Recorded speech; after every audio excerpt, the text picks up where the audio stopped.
Clerk Brown has established an illustrious record of professional and public service that continues to be lauded and recognized by institutions, organizations, and community groups.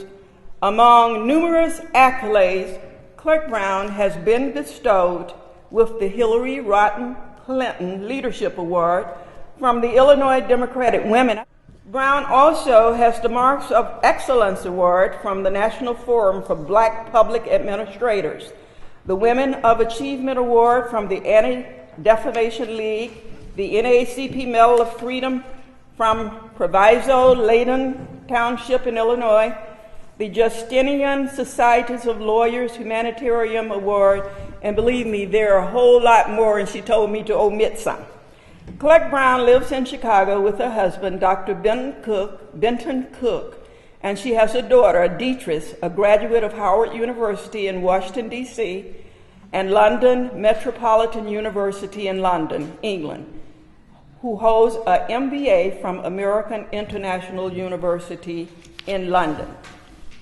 We have her here. She has a lot of information to pass on to you. And so now I'm going to turn it over to the clerk of the Circuit Court, Dorothy Brown.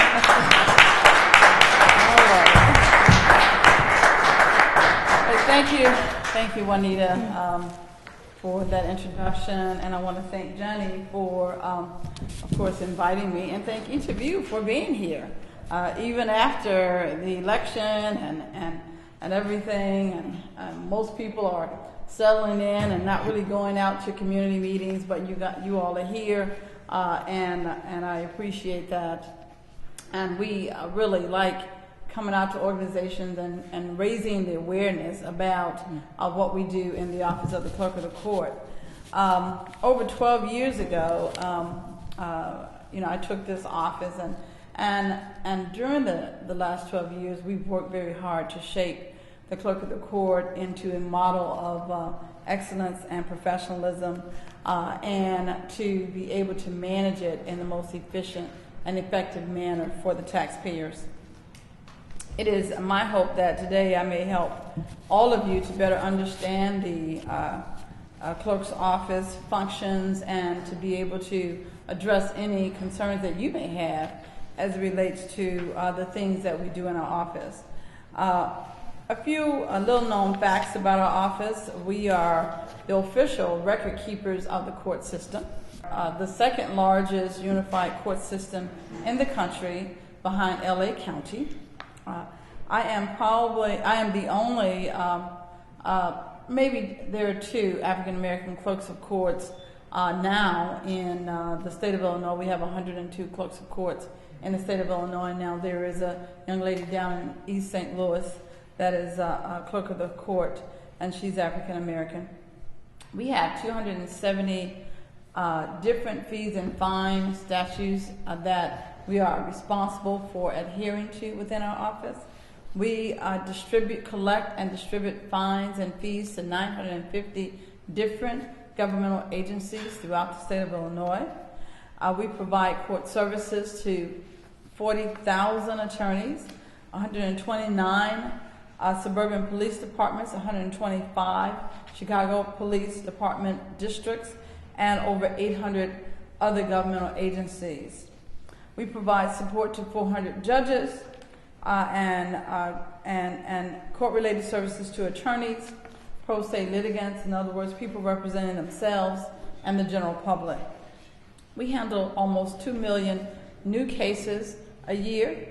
We have 6 million public inquiries where someone is calling our office or coming to our counters asking for documents, asking for something to be certified, asking for a copy of something.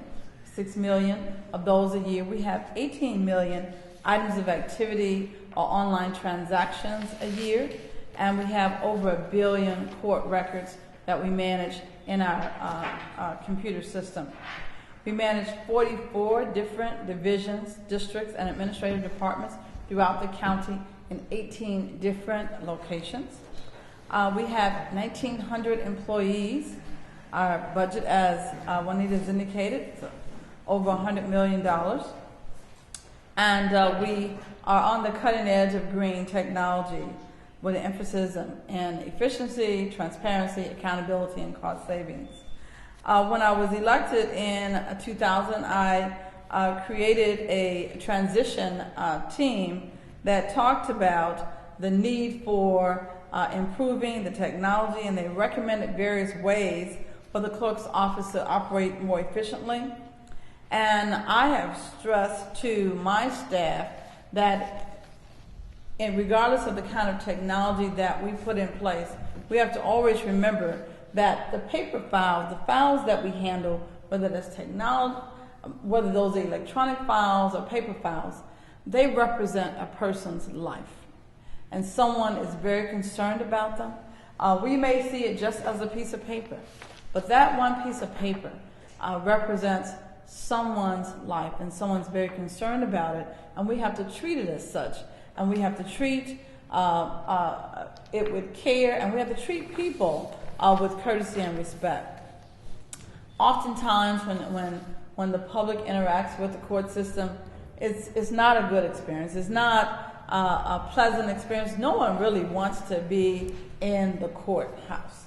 Whether you are suing someone, or being sued, or you have been arrested, or a family member has been arrested. It's never a pleasant reason for being in the courthouse. I can't really think of a pleasant reason for someone being in the court, other than possibly when they come to court. When I have a program, and I'll talk about it later, a mortgage foreclosure surplus fund program but of course you were already in court for a bad reason, but I'm letting you know that you may have money coming to you, so you're coming to court for a good reason, and that is to get that extra money that you have coming back to you because the bank sold your property for more than you actually owe the bank. So sometimes when people come to court, that's one of the reasons. I insist on my employees treating people with courtesy and respect, regardless of the circumstances. And what I want to do is just kind of briefly describe some of the different services that we provide, really over and above our everyday functions that I see as customer service type functions. One of the things that we have is we have smart forms, and they're really for orders of protections. And what I saw when I took office was that the order of protection form that victims of domestic violence have to complete when they come to our courthouse are very voluminous. I would say it could be anywhere from 15 to 30 forms. It's very difficult. And we had actually saw people break down and cry just trying to complete these forms. So we wanted to come up with an easier way to help them complete them. So we found a service that provides a smart form. And the smart form is a form that they can actually answer questions. Real simple, straightforward questions. The same questions that are asked on the actual form, but they're just in a, point by point, what's your name, what's your address, that sort of thing. Whereas if you're trying to find where to put it on the document, it's a little harder. And once they finish answering those questions, the actual document in the format in which the law requires is printed out for them. It's created for them.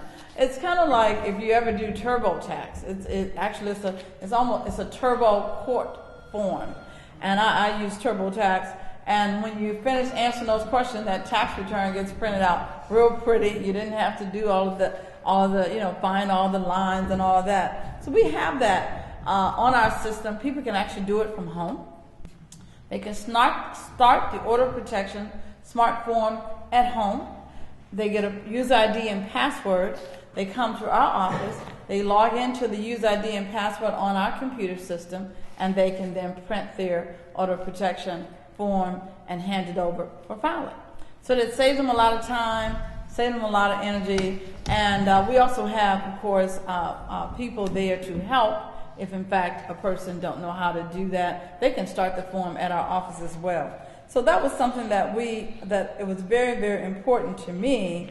I was actually when I was a teenager, a victim of teen dating violence. And I have a teen dating violence program where I have people going out to high schools talking to children about teen dating violence, because it's very interesting, because most people don't understand that teen dating violence is really real as well. Teenagers can actually file an order of protection against a fellow teenager, but they don't really know that, so we explain that too.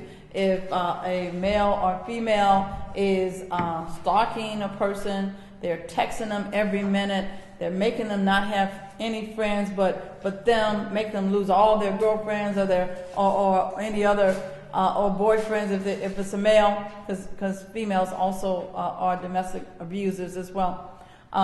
Then we explain to the teenagers that they may not hit you, but there are different teen dating violence methods, and so we have that as well. Then I have created on my website a portal where a person can go in and search and determine whether or not they have an unclaimed child support check coming. Now you would say, unclaimed child support checks?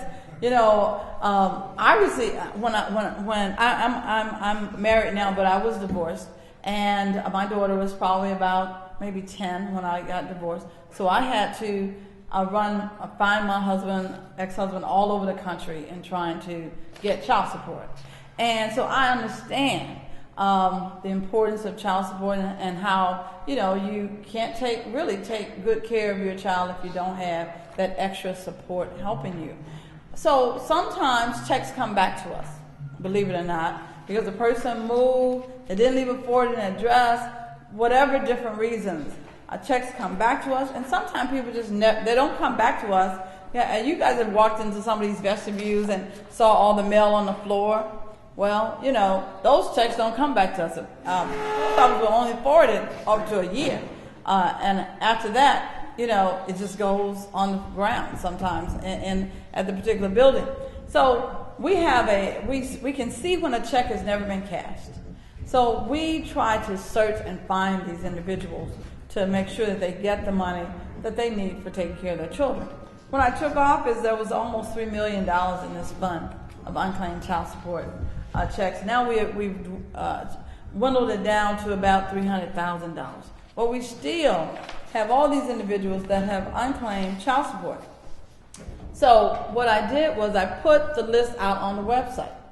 On my website, I have an unclaimed child support search engine. So if you all know anybody that think they might have had a check come in and they didn't receive their check for whatever the reason, they can go out on our website and they can actually put their name in and they can see if their name comes up. And we don't have the dollar amounts out there because, of course, we don't want to communicate to everybody how much you have coming. But there's a phone number there. They can call our office and we can let them know what's there. And they have to go through certain kinds of routines to verify, according to the law, that is indeed them. And then we issue them their check. So we have an unclaimed child support search engine. If, in fact, a person gets a traffic ticket, we've tried to make it easier where you don't have to take off work, come down to our office and pay. You don't have to use your own stamp to mail it in. You can now go on our website and you can request to pay the traffic ticket if you decide to plead guilty and you don't want to, and you're not at the point where you'll lose your driver's license. At a certain point, after so many tickets, you'll lose your driver's license because these are moving violations, and you want to come in and fight those. You don't want to say, I'll just pay, and then you lose your driver's license.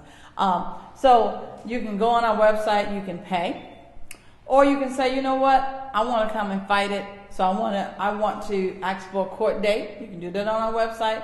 You can also say, I want traffic safety school. I want to get supervision in traffic safety school. So you're kind of pleading guilty, but that one does not go on your record, and you have to qualify for that. And our system knows whether or not you qualify for it. If you try to click to that and you don't qualify, our system will tell you don't qualify for it. But you can ask for traffic safety school, and we send that information directly to traffic safety school, and then they will send you the information to when you can go to traffic safety school. And you can even go online and take traffic safety school classes online as well.